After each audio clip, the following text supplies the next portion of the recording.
गर्मी को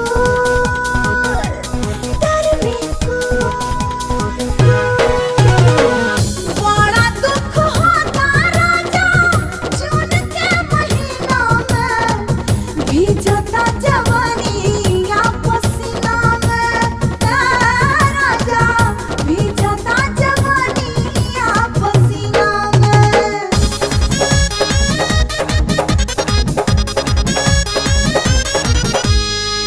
गर्मी से बेहाल पानी फूकत फूकत चूल्ह कोयला फूल राजा जी।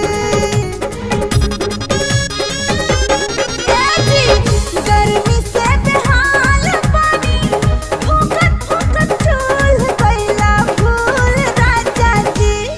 जल्दी भेज दो कोरियर से गर्मी कूल राजा जी। गर्मी कूल राजा जी। जल्दी भेज दो कोरियर से गर्मी कूल राजा जी। गर्मी कूल राजा जी।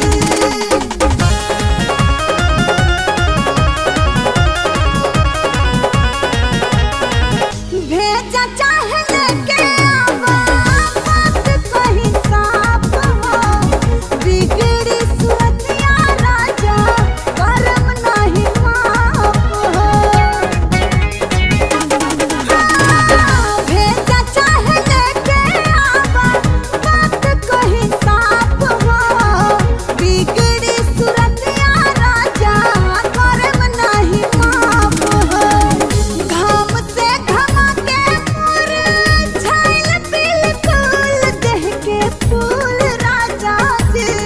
देह के फूल राजा जी। जल्दी भेज